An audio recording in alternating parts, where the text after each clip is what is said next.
Aminin na natin, tayo mga Pilipino, hindi nakasanayan magsipunta sa mga pampublikong silid-aklatan.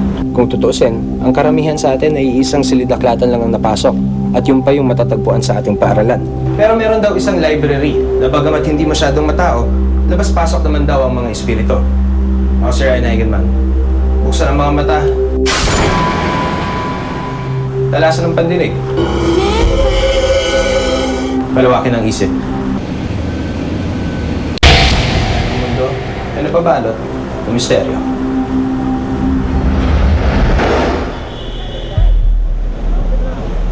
Taong 1961 nang gawing aklatan ng gusaling ito. Ito raw ang pinakamalaking aklatan sa Pilipinas.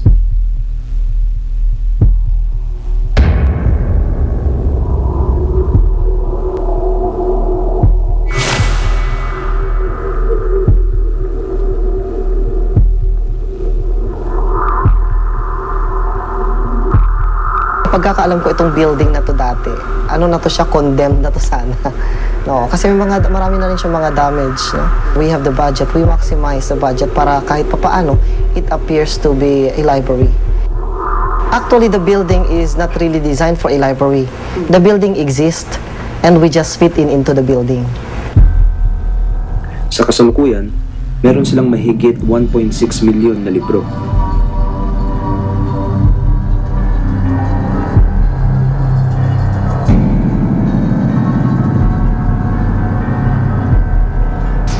Dito rin daw matatagpuan ang ilan sa mga mahalagang akda na bumago sa ating kasaysayan. Well, we have the strongest Filipiniana collection. We have the newspapers as early as 1800s up to the present day.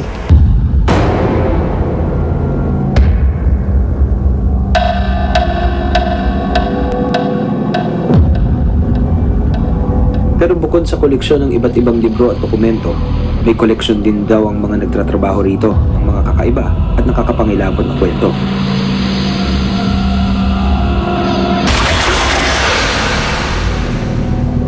Ayon sa mga salaysay, sa 4th floor kung saan matatagpuan ang government publication section, di umano may pinakamaraming paranormal activities.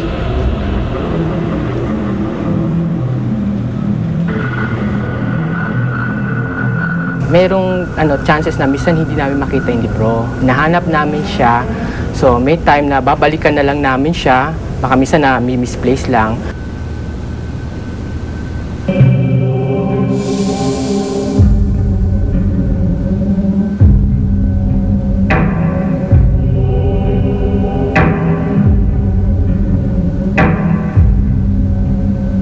Magugulat talaga kami, makikita mo, nakaangat na yung libro. Makikita mo yung libro, naka-usli na.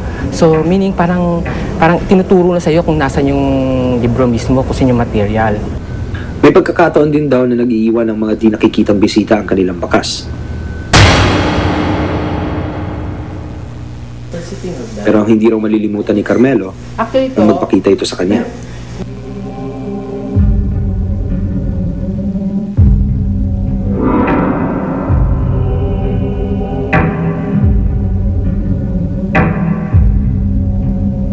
May experience ako dito na may nakita kong isang mabalahibong tao.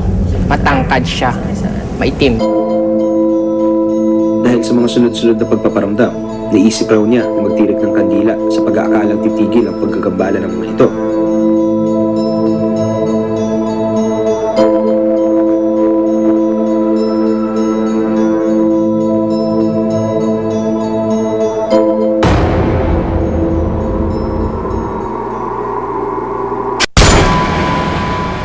Balik-balikan ko siya, andun pa siya. Yung pang-apat ko nang balik, nawala. Gaya ni Carmelo, may nakakakilabot din daw na karanasan ang janitor na si Andrew.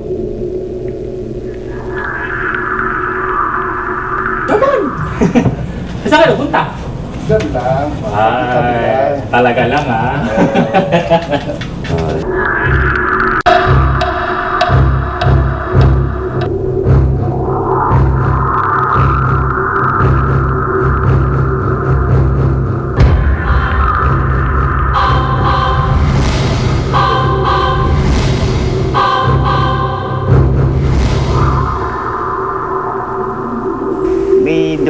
nayapak. Alam namin, hinihintay namin si Ma'am Venus. Kala namin siya na yung dumating dahil matagal nayapak. Ganun, matagal. Maisip-isip ko nagkatingin na kami ni Johnny ganun. Ba't sa likod galing? Dalawa lang kami. Nag-break yung labdarian. Nag-assign ako dun sa may counter dyan. Ako nag-charging. Andun siya. Nakikita ko siya. May nakikita raw siya. Sabi ko, ano yun? Kagaya kuya, hindi ka nag-iisa rito. Ang dami nyo. Ito yun, wala naman. Sabi ko, miss, okay ka lang.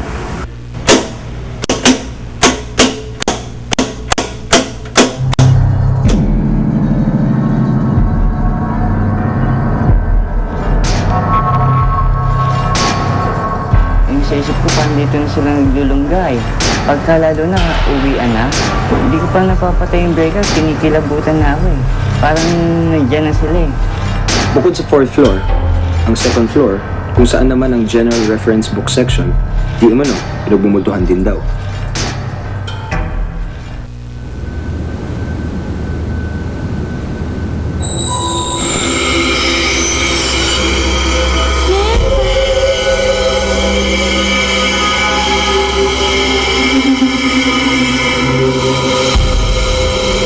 Talagang merong nagpaparamdam. Parang merong bumubulong. Parang merong, yung parang may sigh, may moaning, gano'n. Merong humihinga sa tenga mo, gano'n.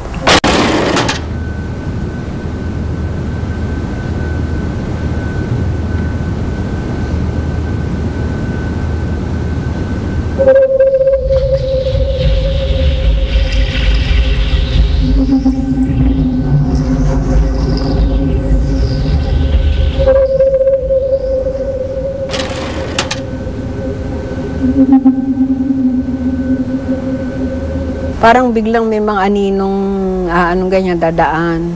Tapos mawawala. Maging ang kasamahan niyang librarian na namatay noong 2007 sa sakit na pneumonia, di umano, bumabalik raw dito at nagpapakita.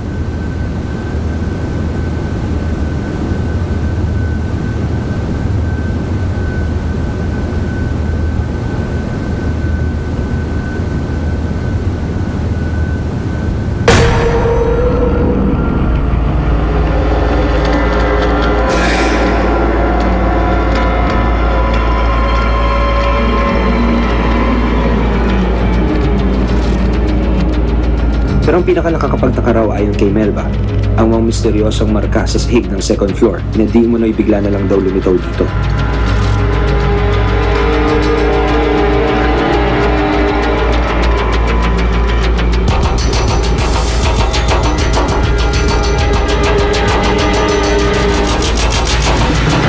Saksi rin ang security officer na si Evelino sa pangyayaring ito.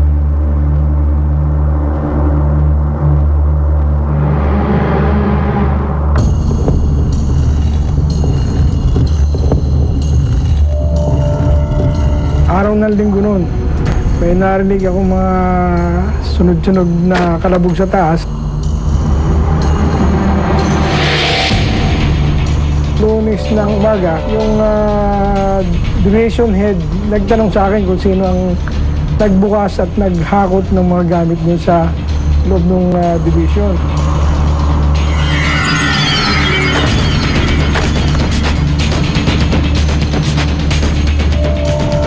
Sabi ko, ma'am, wala namang natirang empleyado, nagtrabaho rito na empleyado para magtrabaho dun sa division na yun.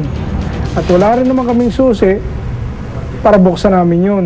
Ang pinagtataka daw niya, bakit may mga guhit ng naitim dun sa loob ng division papunta raw sa isang Iranian room. Nagulat na lang ako nung nakita ko na yung pagkakatutok ng CCTV camera, biglang nawala yung mesa at saka upuan na kung saan doon nakatutok yung camera. At ang nakita ko lang doon, yung mga parang mga may dumadaan na guhit, yung parang kung baga sa TV, yung parang nawawala ng signal. Sa kasamaang palad, hindi raw nila nagawang itago ang video ng CCTV camera. Yung record po namin ng CCTV namin is good for 15 days lang. Pag record po ulit noon, mawawala na yung pinakahuling record. Medyo matagal na yung nangyari, kaya hindi natin pwedeng ma-recover.